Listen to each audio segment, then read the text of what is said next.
I think you've heard me speak before of the great sage, the great rishi, Vasishtha, often referred to as Sage Vasishtha. So, about 25 years ago, I was in the Himalayas visiting the Shankaracharya of Jyotirmath in the Himalayas, custodian of Vedic knowledge and knowledge of Advaita Vedanta. And Shankaracharya suggested that I go visit Vasishtha's cave, which is against a mountain up in the Himalayas. So I did.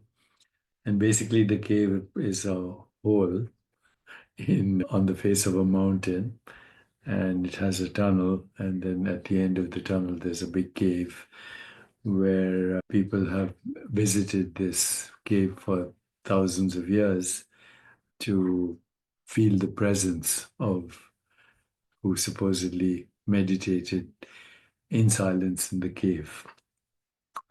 So I went there with a few friends, I think about 25 years ago, in the 90s for sure. And I had an amazing experience for a few hours.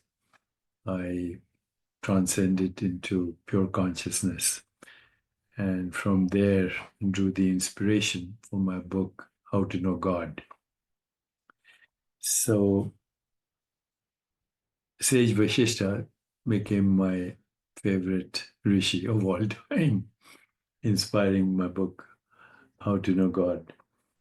And I continue to read his teachings even today and explore some of his ideas on things like multiverse theories and quantum entanglement, of course, in a totally different vocabulary.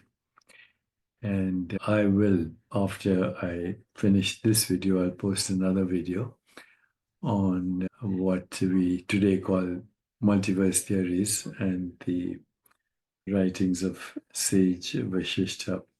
Multiverse theories, multiverse, infinite universes, all of that in a way defined by Sage Vasishtha in a way that modern science is still struggling to do so. But I thought because I quote him so much, I should share some information about him.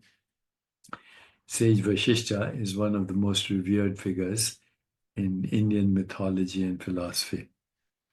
He was actually the teacher of Lord Rama, who is supposed to be one of the incarnations of Vishnu and therefore the incarnation of divine.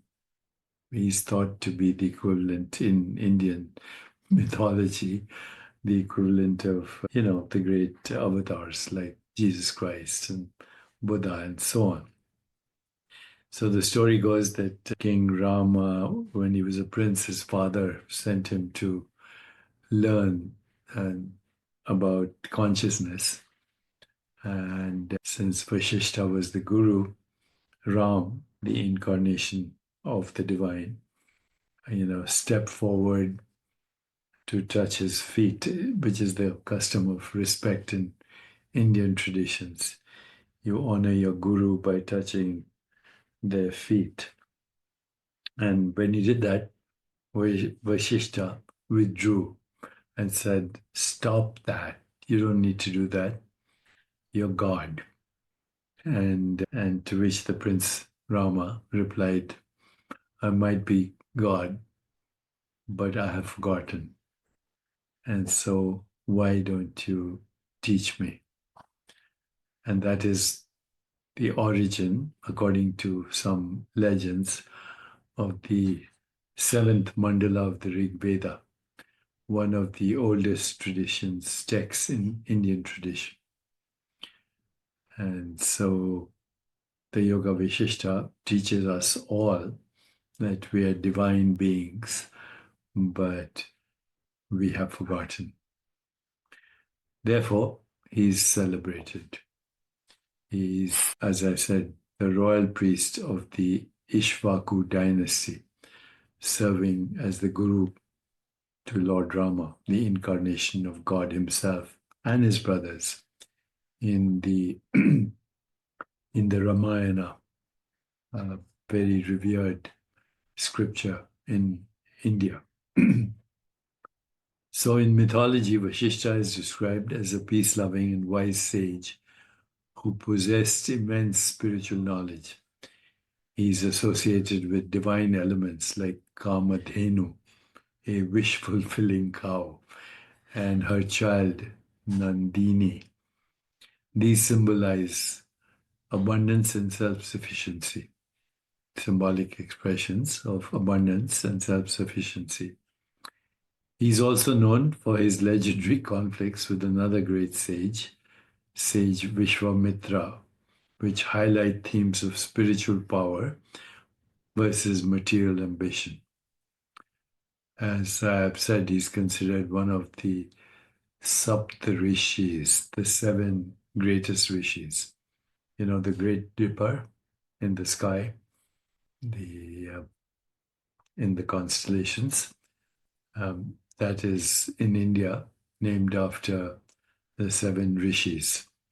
So Vasishtha's contributions to Indian philosophy are profound, particularly in Advaita Vedanta. The Yoga Vasishtha, which is authored by him, is a philosophical text structured as a dialogue between Vasishtha and Prince Rama. It explores Advaita, non-duality, focusing on liberation through meditation, a study of the self, and understanding the nature of reality. Yoga Vasishtha discusses key concepts such as Maya, illusion, and Brahman, ultimate reality, emphasizing that liberation comes from realizing one's unity with Brahman. Atman is Brahman. These teachings have influenced Advaita philosophy deeply by integrating metaphysical and philosophical and spiritual insights with practical guidance for self-realization.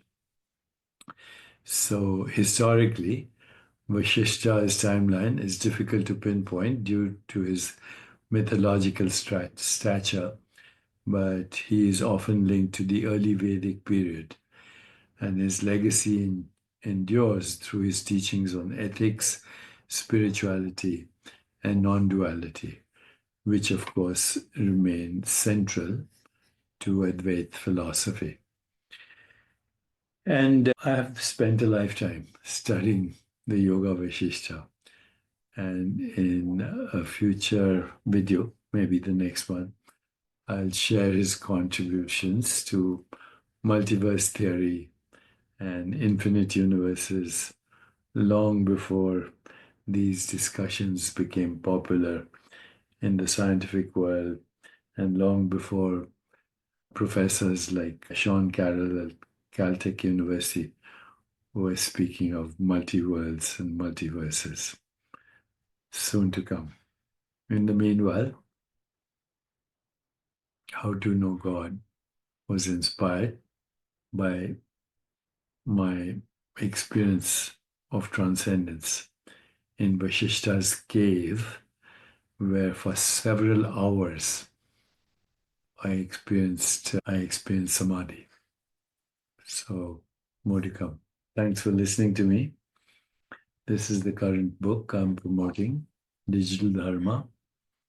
By the way, Vasishtha talks a lot about Dharma, how AI can elevate spiritual intelligence and personal well-being. And if you want to continue to engage with me on these conversations, check out deepakchopra.ai.